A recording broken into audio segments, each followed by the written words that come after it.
Hello, I'm Steven Robinson. Welcome to the Play Typer Guy podcast. Joining me today is my good friend Lee Heidel at Neighborhood Comics in Savannah, Georgia.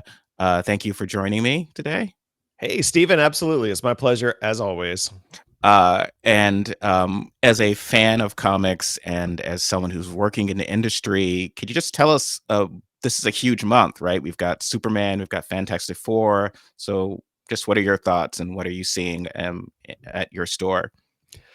Absolutely. This is the biggest media related push for kind of superheroes and just that comic industry in general in the wider world that we've had in quite some time. I mean, going back to like maybe Avengers Endgame in terms of the amount of publicity and outside hype and people that are walking in the door who maybe have never been in a comic book shop before.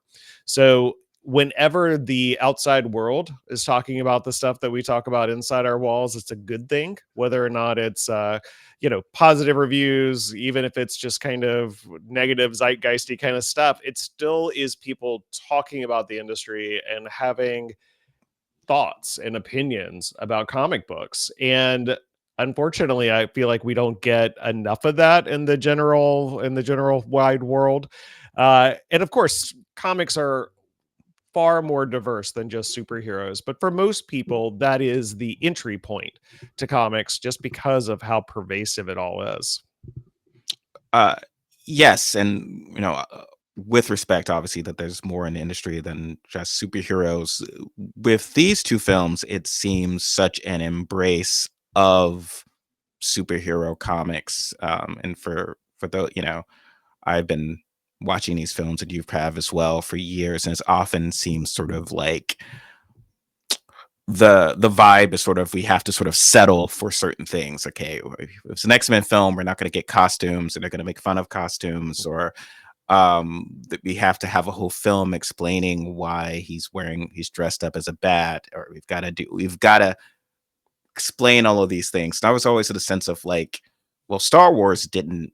I didn't have 45 minutes before I saw a lightsaber. It was like, here you are, and here's this vast world. And it seems that definitely Superman, because we've seen that, but from what I've seen of trailers of Fantastic Four, they are actually just full on like with Star Wars. Here's this fantastic world with real people, real human emotion in it. Go and enjoy. And I think that's just fabulous. It feels to me like I've never seen anything like that from either film. Yeah, you're absolutely right. So both with James Gunn's 2025 Superman reimagining, which isn't really much of a reimagining and more of a return to roots in a lot of ways, and with the Marvel Fantastic Four movie both coming out within a few weeks of each other. The Marvel film, of course, we haven't seen it yet at this point, haven't seen Fantastic Four, but it does seem to be a huge stylistic departure and a storytelling departure from a lot of what the studio has been putting out lately. And along with the Superman film, really is looking to the comics for inspiration. And that's not just design inspiration. It's not just that the red trunks are on the outside of the suit for this movie. It is a return to some of that kind of sweetness Mm. and innocentness in a way. And we'll see how Fantastic Four plays out, but definitely in the way that they've been marketing it with this 60s throwback to when the book would have actually been printed on its first run. It's a pretty unique take, and I'm excited to see it. But you're absolutely right. All of the superhero movies that we've gotten over the past 30 plus years have tried to make them in significant ways not superhero movies. Like you said, with X-Men, it may be the costumes, or with Batman, we have to, even the Tim Burton films, we have to make him darker and the whole black costume and all of that. And I mean, we may be looking back to the Christopher Reeves films for like real blockbuster superhero movies that were so faithful to the original the source material. And truly, and even and there's a degree of this even with the Christopher Reeve film that I noticed because you know Christopher Reeve is like my Clark Kent's influenced by Cary Grant and Bringing Up Baby. Donner. It's like, okay, well, the Lois and Clark scenes are going to be like screwball comedy from these things, and that's always been a pattern of okay, well, what if like with Logan, this is going to be like a western, or this is going to be a heist film but with heroes, or this is going to be Heat like Dark Knight. This is going to be Heat but with I guess a superhero and a guy who wearing clown makeup, or even the late Heath Ledger saying, "My inspiration is all the like Sid Vicious or Richard."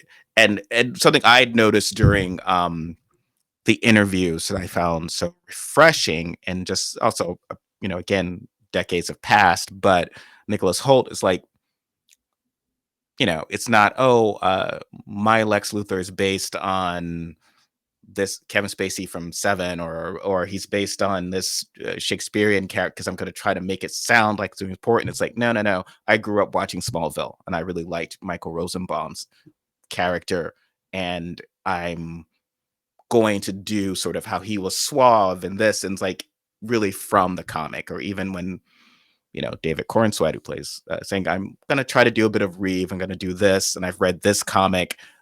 There are actually, as if there's worth in the medium itself, which again I find, and Matt Shankman, who's a bit younger than us. I remember when he was a child actor on a TV show called Just the 10 of Us that I used to watch Oh as a high man. school. So, but he very clearly will allude to certain comic books again as the medium, as the sequential art form that had influenced his things, and that allowed him to give us a Galactus who's not a cloud. Uh, But yeah, no, there is definitely a top down when it comes to specifically the Superman film of putting the comics at the forefront. And that comes from James Gunn being a fan. It comes from him growing up reading the books. It comes from him appreciating it, not just from a fantasy escape perspective, but also as an artistic medium for storytelling.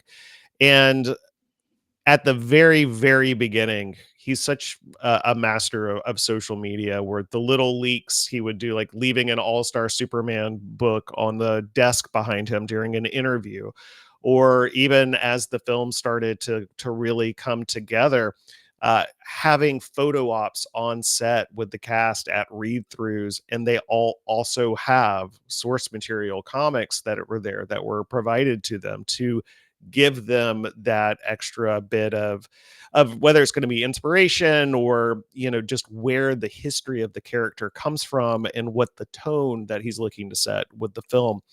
And obviously that's fan service. That's huge fan service for people like me who are like, oh wow, he's talking about Frank Quitely in interviews. That doesn't happen for most of these sorts of things.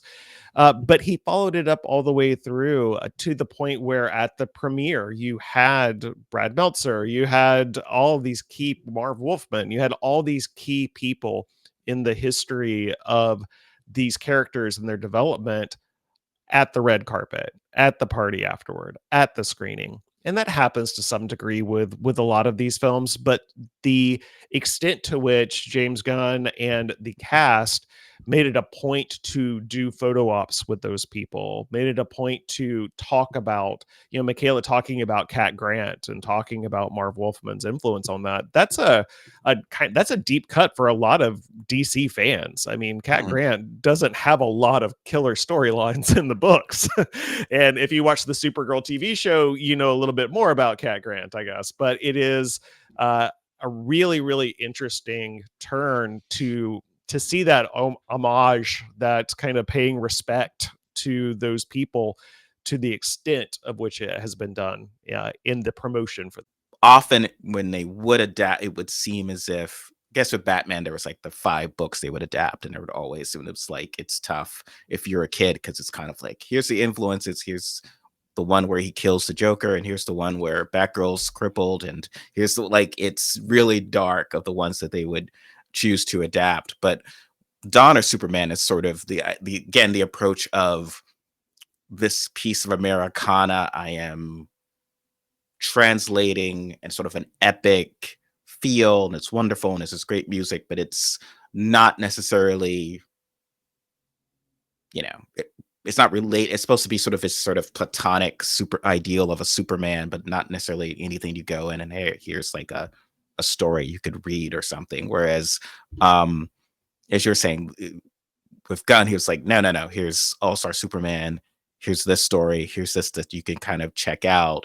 Um, the Fantastic Four, it's like here's the story of the Galactus story, or here's this story that you can also read. And I'd imagine when people come into your store, there's more that you can kind of recommend other than like I'd imagine with Thunderbolts, it's like I don't know what I can give you, but here's because it's not even the right title. That's not the right Thunderbolt team. says, yeah, no, no, no. That is a very convoluted. And as that movie was coming out, I did a bit of a deep dive trying to curate some things for customers who would hopefully be coming in to ask questions about it. But, there are more than 200 Thunderbolts issues amongst all the different runs that have come out. And that's not an old team. That was developed in the late 90s, early 2000s, Peter David, or in the Hulk run that kind of spun out of. But it was for Fantastic Four, it's easy, especially with what they are showing us so far. We're really looking at the first 30 issues of that comic, and it's been reprinted in so many different ways and so many different formats that you get the origin of the team, you get the origin of the costumes, you get the origins of or the introduction of Galactus and Doom. All that stuff happens so early in that run, in that series. Silver Surfer, obviously, in that too. And so those are very, very pricey single issues, but they're reprinted in lots of different ways, from little digests that can slide into your pocket all the way up through the really nice, gold deckled edge bookshelf iterations that they put out in recent years. Penguin Random House has an absolutely beautiful edition of that first run. So yeah, lots of room for Fantastic Four because we don't know exactly what they're giving us yet. It's a little open ended. I wouldn't be surprised to see a couple of tricks in there. We are expecting to see Robert Downey Jr. as Doom. If there is that connection to his Iron Man run where Doom becomes Iron Man, infamous Iron Man, if that is kind of a point they're going to play, that's a much more recent title that we could also put in people's hands and be like, well, here is, that alternate universe or what they're drawing on from that as source material. And with Superman, it is so much of that comes straight from the Superman, All-Star Superman, the robots, the kind of way that the Fortress of Solitude is set up. But Superman for All Seasons, another fantastic one to look for this kind of hope and the kind of platonic ideal of a Superman, which I think they drew on a lot as well. And the minutia of, okay, well, where did that S symbol come from? The more dark kind of version of that is Kingdom Come, which is one of my absolute favorite DC miniseries ever. And so there's lots of different places to dig in. Plus, they made the world so wide, dropping it right into a world where in that opening subtitle, superheroes exist. This is what's going on. 30 years ago, this happened. 3 years ago, this happened. It's this really nice couple of beats because we don't need to see Superman's rocket crash in 2025. We all know what happened. But it would be cool to see how Mr. Terrific developed from a child to being the prodigy, or to see what happened to Guy Gardner to make him such a jerk. And so, but we're presented with them as fully developed adults, which the comic allows you to draw from. But it does open that door. So when the Lanterns TV show comes out next year, maybe we will get some of that Guy Gardner development in Yeah. addition to John and Hal and everybody else. So, And I'd love to talk to you about that as well regarding the film because Gun from the start, like when they were showing who these characters were, Hawk Girl was going to be in it, and Mr. Terrific and Guy Gardner. People was like, "Oh, it's overstuffed. It's going to be." And they were listing these issues, and I remember he was saying, "No, no, no. They're helping support Superman as a character," which I believe it does occur. What's interesting to me is that in past versions, those characters would have still existed, but again, with sort of how they sort of you'd have to settle for things. It would be like this is Sergeant Guy from the military who decides to do the right thing, or from an army, and then you know, Hawk Girl is just a spy. Kendra Sandra is just, she's a spy, and she's badass. But she's not obviously not going to be in the costume. And Miss Terrific is like some DOD. It's Michael Holt, DOD tech guy. They're playing the same roles, and somehow because I think so. You look at it as a script, it's like, oh yeah, they're just playing these same. They've always had characters filling these roles. It's just that somehow you can't just have a guy with his terrific. You'd have to explain. You have to explain everything. You have to sort of Batman Begins, all of this. It's like, what? I need a secret origin for the bat. No, he's just this. I don't really need all of that. But I felt like it feels like there's a need to sort of do that. And then of course, if you're a comic book fan, you're in there with your partner and nudging her or him and saying they don't know what you're talking about. Sergeant Guy is gonna be a Green Lantern. Yeah, whatever, honey. I showed up for this. Yeah.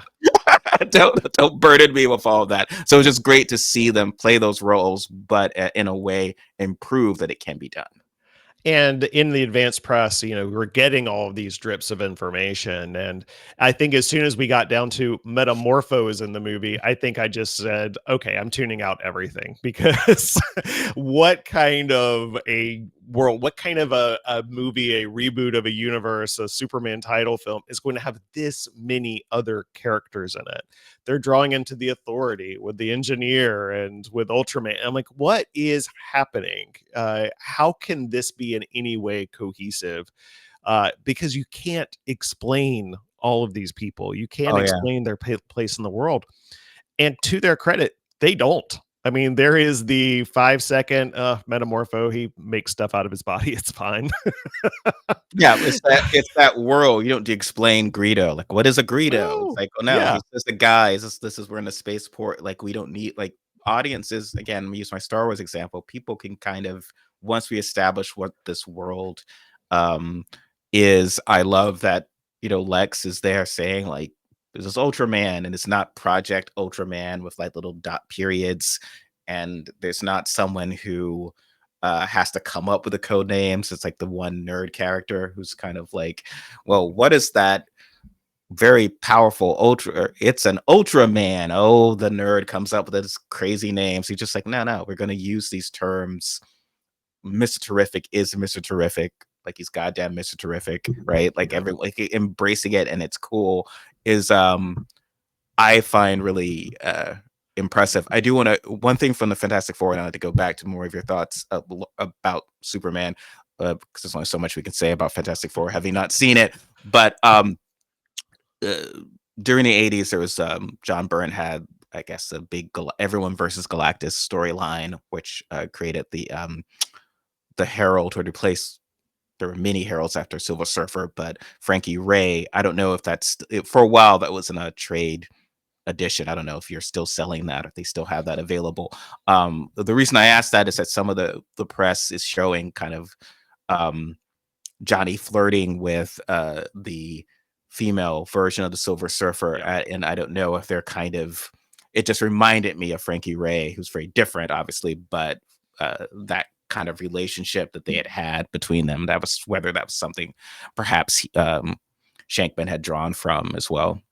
As far as I'm aware, this is the Shala Al-Bal Silver Surfer, which comes out of the Universe X story, alternate history or alternate future of the Marvel Universe that Alex Ross painted. So very similar to Kingdom Come in a lot of ways in terms of at least those covers, and was a pretty expansive crossover into a lot of titles.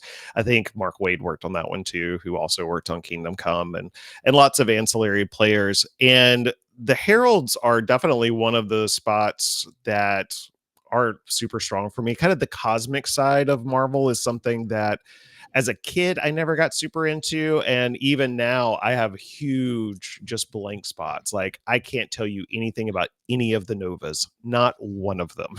so definitely but Chris, who runs our Clubhouse location and Fuzzy Needle Records here in Savannah, he's a huge surfer guy. That is his focus when it comes to collecting, storytelling. He can get into all the nitty-gritty of all those different iterations and versions, and where Norrin actually comes from, and all of that that stuff. So I appreciate it for sure, but the Earth X stuff is definitely still in print. You can definitely go get that and see at least where those character designs that we're getting from Shaw in particular are coming from. And then with the older stuff, I think that the Frankie stuff is probably not really in print. Maybe in a Marvel Essentials edition that would just kind Mhm. of collect a chunk of the FF book at that point where she was involved. But yeah, definitely something to look into for sure. Yeah, not to give too much away, sort of the appeal to the surfer's humanity was obviously from a different person, and I Yeah. don't know if by combining it, they will kind of maybe that he'll sort of play that role since he had a relationship with one of Galactus's heralds, the very polite person who comes to tell you your world is doomed. The That's person who full of has just that little bit of empathy, but is just gonna straight up tell you there's nothing you can do about it. you're about to die, you've got 30 minutes, Never hang really out. understood the point of that. Like, why the heads up?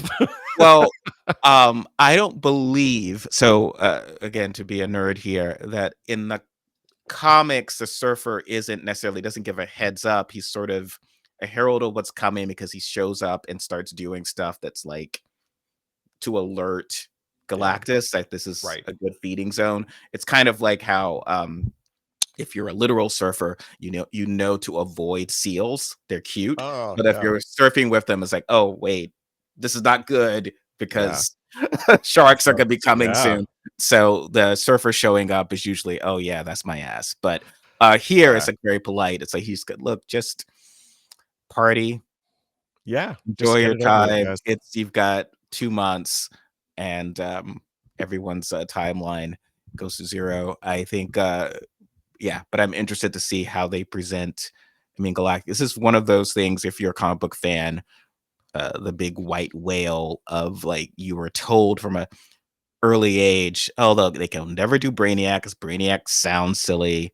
No one says that anymore. You can't. Well, you could get a guy with a top hat, whatever you're doing. No, they're never gonna do that, and they're never gonna do on the Marvel world Galactus, like a giant guy in a helmet wandered around. They can't do that. It'll be The Planet absurd. Eater. Yeah, exactly. And How do I you even do that scale? Right. and I think that they are really committing to the sort of kaiju in its own way version of that and making him scary, I think, and the stuff they've shown has been Yeah. really and I've been impressed that we haven't heard his voice yet. Obviously, he's going to speak. It's like the actor playing him is, pretty renowned, so we will hear him, but they've really sort of been playing up that feel of it. So, yeah, I am excited about that. Your thoughts about Superman specifically, like because we've talked about when I was on, I guess, on your podcast about Superman in the 30s and how, and I've written about this. I was impressed with how Gunn's Superman, has that sort of late 30s, early 40s, really champion of the oppressed Almost to a fault at perspective. times when we're trying to Yeah, save a squirrel, perhaps. but I but that's the but sort of there's thing that time. that makes these movies that James Gunn does it makes them fun. That's one of the things that you have to have some humor in there. It can't just all be so dire and he does that in a lot of these movies with animals. So whether it's the Guardians movie and Rocket and his little cadre in that last one that does get pretty depressing, or here where you've got Crypto and you've got this squirrel and you've got some of the flightiness of some of the other characters just kind of being oblivious to what's happening, and Superman is just there to make sure they can continue living their lives and not worrying about what's happening in a way Yeah. that he is so matter of fact every day in this world that that can be your attitude. I thought was kind of fun. Well, yeah, it's like sort of this, and we're not playing it for camp value. It's not like Right. some days you can't get rid of a bomb absurdity. It's funny, but they're not playing that. They're playing that all life matters. He will Yep. find a way. He'll save everyone. Those are sort of the focus. It's not about how quote unquote badass he is. And so moments of children, starting for even a trailer, some of the I was excited to see like he's saving people. Like it's Yes. not, he's saving a little girl. He cares about the folks afterward. He doesn't just disappear. He's like he likes people. And I don't somehow there's this huge war of between Snyder fans and later gut, which makes no sense to me, but whatever. But No. just from a critical standpoint, my issue had been with those films was that I never got that Superman or Clark, it's played by Cavill, liked people. Yeah. Like, and this, they really make a point of leading into the fact that he cares about people, everyone. In fact, um, Lois Lane, he doesn't, Lois Lane saves him. He doesn't actually go to, it's not Right. about say he's the reason he goes and gets involved in this nation is, again, contrary to in Batman v Superman, it's not just to save Lois, it is that people are dying and I'm going to get involved. Like, this is something I need to engage with. And the political implications of that, I've written about, that's interesting.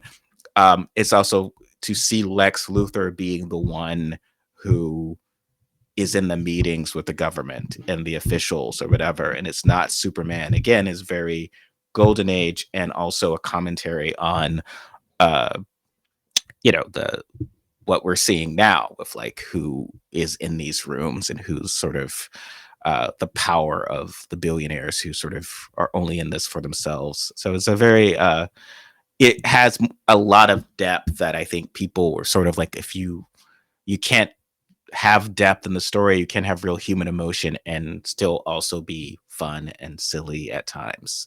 And I think he's proving that that's not the case. One of the many things that people seem to be getting upset about in this movie, which are so silly to me, because in so many ways that, yes, we can say that all these things in this film are topical. We can talk about the billionaire in the room. We can talk about the warring nations in the Middle East ish, our big wide brush we're going to paint with our make believe countries because it's DC. But at the end of the day, they could have made this movie at any time and Mhm. it would have been topical in the exact same way. There have always been these titans of industry who have aligned with the government, who are trying to get their way and trying to get favorable contracts, trying to be in the room where decisions are made. There are always political strife and regional strife and religious strife in all parts of the world. And ultimately, that's why I'm not surprised that people were hating on part of this movie, because that's the age in which we live. Like, that's just going to happen. But the idea that any of this could be considered trendy in the way like saying something is woke would be trendy is so hilarious to me. It's very, very funny because we're not singling out individuals. We're not saying this is a one-to-one parallel with this thing. It is just the allegory of fantasy like it always is. It is simply a reflection and a slight twisted of what we deal with on the day to day. So I thought that it was ultimately I think that there's stuff in this movie for anybody to walk away with, and even if it's just that you're walking away with a fun beat 'em up for an hour and a half, I think that's great. I think Mhm. that anytime you can have a separation from your day to day and have let a little bit of steam off, or have a different creative outlet or an inspirational outlet or whatever you want it to be, I think that it succeeds on many levels. It's of course not perfect. I mean, what's perfect? But it Yeah. is really, you have to let yourself enjoy it. If you go into this looking for things to be mad about, congrats, you're going to do it. But if you just let it kind of wash over you like a good summer movie should, you're going to walk out and be like, "Oh yeah, that was a Superman movie. And you know what? I saw some stuff in it I'd never seen before, and that was really cool."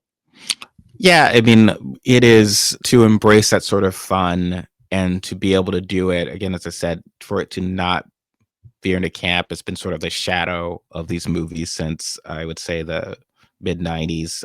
30 years ago, when I was in college, I remember seeing Batman Forever, which was one of the highest grossing. It did much better than Batman Returns. Yeah. And then um, whatever balance, I guess, Schumacher had, it all went to hell with Batman and Robin. Um, but, I was always someone who I felt George Clooney's a very charming fellow. He could play at that. He could play a version of Batman that I think would have been compelling. There is a weird alternate universe. I always wondered what it would have been like if that had been a successful movie, and he had done it for two more times, based on it just. because it's all kind of there. It's just that they decide to just go straight into absurdity, but the brightness was not necessarily the problem. I mean, and there's somewhat of a heart of a story there. There's potential. It's just I'm always sympathetic to this because it's very hard to make a movie. It's very hard to tell stories, and certain things like it Yes. when it falls apart, it falls apart. And when people say like someone did something out of malice, no one is no one is spending $200 million to give you a bad day. They are trying to tell a good story, and it sometimes doesn't work, and it's like, all right, well, you killed Jimmy Olsen. I guess you thought that was something you wanted to do, or I guess is what you're trying to do with Batman v Superman. I guess I was on a podcast that we did an actual very in depth, so I had to actually watch it, and he wanted to do the extended version. And I remember saying, "Well, I think that's just longer," but I don't think there's okay, any new information in that we have it's to take into account. Yeah. and it's and that was sort of an interesting sense of adapting things without necessarily understanding what they're about. Again, not maliciously, but it's just um, as like Dark Knight, Frank Miller's Dark Knight works the sense that it does is because it's the idea that kind of this is Batman at the extreme of, and he had been a normal person before. He had there was the pity and all of that was there, but now it's the extreme. It's the dark, and that's where he is now. And he's friends, like he and Clark. They have a horse riding date. They're friends, and so that's why that fight means anything. And so where you just have them where they don't like each other from the start and then fight, it doesn't mean anything. Um, and but Snyder seemed very excited to I want to put him in that I want to put him in that suit, and it's Big just like, tank. oh, Yeah. the tank suit, and it's like, oh well, it's just tougher now because people have seen Iron Man. Yeah. Well, and the other thing is that book, Dark Knight Returns names. Like that is we're talking about kind of Superman being a little bit more timeless in a lot of ways. But Dark Knight, Reagan is still president. Like there are so many things that Miller at that time and that point in his career was angry about fascism and angry about totalitarian states, and he's had his ebbs and flows like people of a Oh certain yeah, age might. I don't know, I can't speak for that, but that is something that you would think people would get upset about, not the bright shiny happy, oh well, some things happened and I fixed them. like this you know is yeah, it's a positive. Yeah, yeah, again, I was reading someone's commentary about Superman and putting the original Superman movie, 78, in context of with Star Wars, and how he said for those who are into toys, it's like this, like what, like I'm supposed to play if I miss Tessmacher or an Otis, like there's like, the Star Wars, it was like this huge thing, and as if you're into that, it's like I wanted all the stuff. I thought like because he would have been at the age at the time that like he's like 10 when this comes out, and he's just like, oh wow, well if my brother who's into Star Wars got all of this and I love Superman, and this movie's coming out. Oh my God, I'm prepared. I'm gonna have all these adventures I'm gonna set up. It's like, oh no, I don't think there was nothing that they actually um produced or sold or anything. I think obviously this film is not it's not created to sell toys, but if you're into oh merch, yeah. there are options. Do you The slime emitting kaiju monster is my personal favorite. So there are several like sets of some of these big set pieces in the movie that they put out as like legitimately for very young children, as yes. well as the slightly older crowd as well. And then the collectors have their own stuff, but toys with play features, which you don't see for a lot of these kind of prestige superhero movies anymore because they are for like middle-aged men and not for little kids, which is a whole Yeah. other conversation for another day. But that idea of I'm my dad drugged me along to this movie. I don't even know who Superman is because, well, they do because he's in Fortnite, I guess. But they go and they're like, okay, this is Superman. Cool. And I can go and reenact these battles or make up new battles or, Hawk Girl was so cool. I've got a Hawk Girl that I can fly around with and do stuff with. I think that's great. One of my few kind of real quibbles with the film was that it would have been really, really easy to make this film PG. And I don't know if that is something that was ever discussed, because we take out a tiny bit of language and we reduce the amount of teeth getting knocked out of somebody's mouth, and all of a sudden we're at a PG film. And I don't know if just the perceived stigma of that is that it just wouldn't be good because it's a all ages movie Yeah. essentially. I think That there's like an animation, like animation is fine to be PG, right? And then yeah, if it's live action, it needs to be PG-13 is all ages or whatever. That seems strange to me. yes, I think they might feel it's easier to just sell it to the fact that it's PG-13, but you can still bring your 8-year-old to it and no one's gonna yeah, care, as opposed to it's PG, but you can bring your 13-year-old to it and he won't think he's too cool to be there or something. I agree. It is because I'm a nerd, I'm aware of some of the rules of what makes how many curse words you can say and what you know you say it in this context and this meaning, it will make it, it's fascinating. But yeah, you're right, I don't know. There's like a bit of violence that is very key to the plot that I don't know would it's tastefully done. I was concerned, I often try to figure out, often do more spoiler tracking than I would do just because if I'm bringing my kid to it because I want to know if there's going to be something that's. And then I was concerned about that, and I was really impressed with how they handled it because it was something that I knew could be very disturbing, but it was handled, very well in that scene. So I don't know if that, but otherwise, well, yes. I mean, I think I yeah, don't recall anything that really would have. So I don't know if they might have even tried for the PG. I think it wouldn't have been that yeah. tough. I've seen animated films that are PG that are even more hardcore than this. Um, Yeah, when it comes to comic ratings, there is for most superhero books, they fall into either a teen rating or a teen plus rating. And which is I've always thought is kind of sad that we're immediately saying kids can't read these books. They have to at least be a preteen or a teen. But the division there is kind of teen is superhero violence that is pushing people through walls and using your heat ray vision to burn something, causing collateral damage. And teen plus is much more real world like gun violence, and there are yeah, a lot of guns in this movie. I mean, there are always guns in Superman stuff. He's bulletproof. That's kind of a point. Got to show that off. But I think that may be where they got into a little bit of stickier territory anyway. They were yeah, just like, no, we have to have all these guns, so let's just guns. go ahead and roll with it. Well, yeah, we're military. We cannot. It's not lasers like Not GI lasers Joe and stuff or like Star that. Wars. Yeah. Exactly. And yeah, I mean, I think that's a major.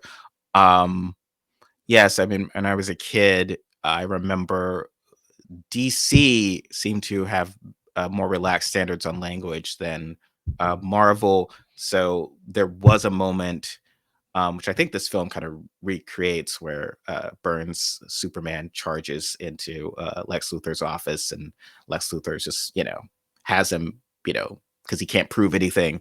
And he just storms out being like, damn you, Luthor. And I was like, oh, wow, he said damn. And then at the same time, I think the same month, I'd gotten an X-Men comic where um, Wolverine is charging again, going, blast you. And it was like, really? But I feel like if anyone's gonna drop that, Yeah. it'd be Wolverine. But yes, everyone has different standards about what the language or the rules. The time we have left, though, even Neighborhood Comics is my sort of neighborhood comic book shop.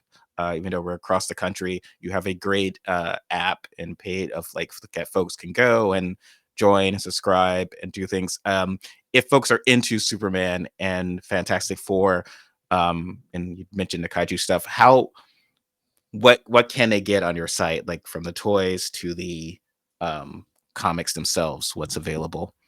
Yeah, so a ton of stuff has come out, of course, recently to try to tie into everything. And in fact, DC Comics is running a promotion right now, which is essentially the Summer of Superman. So they have several one shots, anthology books that fall under that banner that are priced pretty affordably. So it's a way to come in and spend less than $10 and kind of catch up on where Superman has been and where he is now with a lot of the creative teams, a lot of the, especially the artist. Dan Mora has been doing a ton of Superman stuff over the last few years, including stuff with Mark Waid, who we talked about earlier on the Brave and the Bold books or the World's Finest books. So there is a real commitment from DC Comics right now to show people that Superman is cool, that he is somebody who can be adapted to the modern era.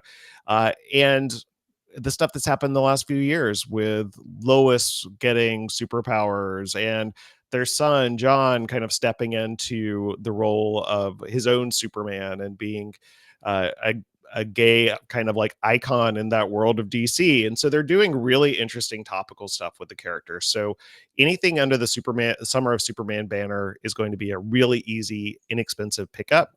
But if you're looking for the stories that Gunn used, definitely All-Star Superman, Superman for All Seasons, and the DC Essentials line has been recollecting really key bits of Silver Age and Golden Age stories for these legacy characters. So if you want to see where crypto came from, you can actually go and even get a facsimile reprint of that first issue of Adventure where he's in it. And they made those available this year just as a big push. So the Milkbone sponsorship, you can actually get all of these comics from all these different places. So we're not hurting for Superman content at all.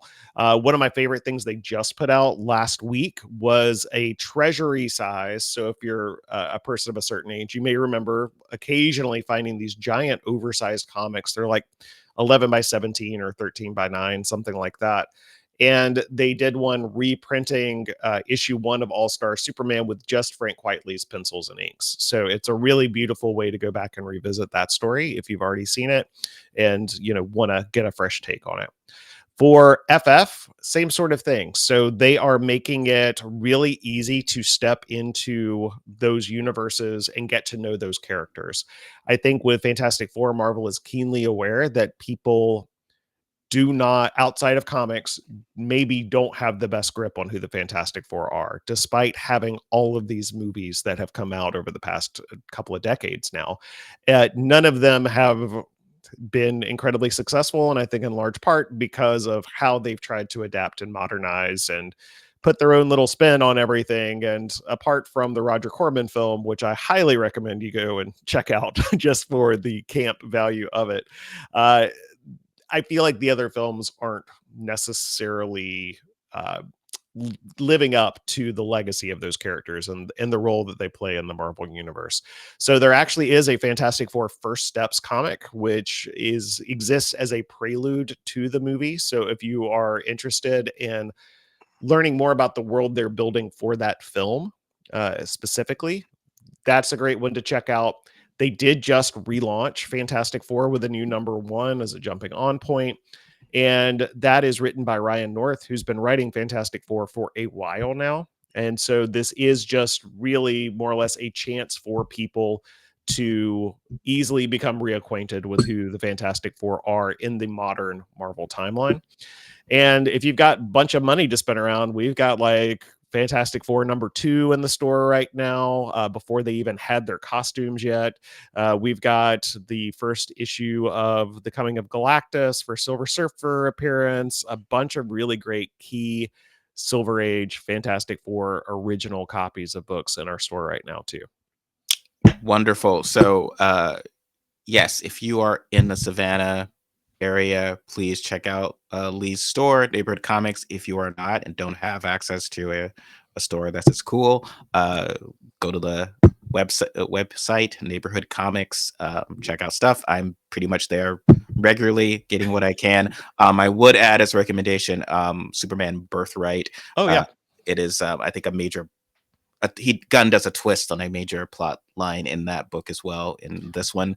Yeah. And it's And worth that's picking now up. out in a pocket collectible, like, or pocket edition, they're calling them. So it's a smaller format, 6x9. It's kind of like the middle grade graphic novel trim size. Super easy to throw in a backpack. They're all $10. And so All Star Superman also available in that format. And in advance of the movie, they just put out The Authority, Warren Ellis's first run on that. So if you are interested in some of that kind of Justice Gang-ish material. Oh yeah, Not quite, but more of Lex's side of what he's doing with the planetary, or the, what does he call? He doesn't call them planetary. He calls them the planet something. And I was just like, yeah, oh boy. very much like. And Supergirl Woman of Tomorrow Woman is. of Tomorrow, Tom King and Bill Keith Everly. That's been collected in a couple of different editions now. Tom King, probably my favorite writer working in superhero books right now, especially when he's working with fringe characters, or ones that maybe have kind of fallen off the radar for most people.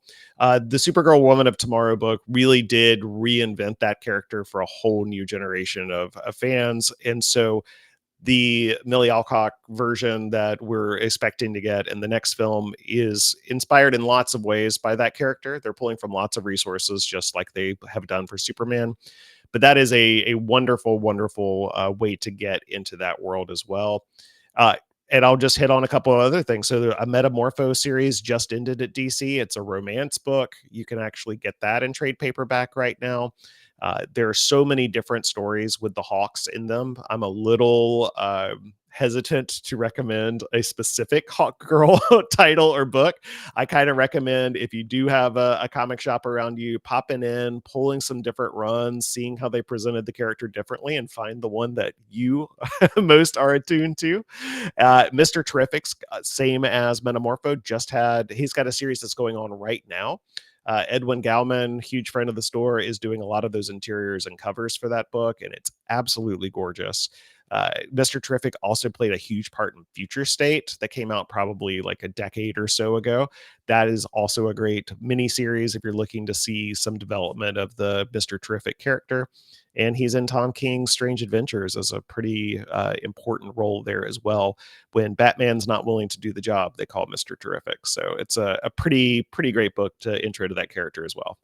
All right. Well, thank you so much, Lee, for ending our week with some fun comic book discussion. The July of superheroes, I call it. Like, share, subscribe, and we'll catch you next time. Take care.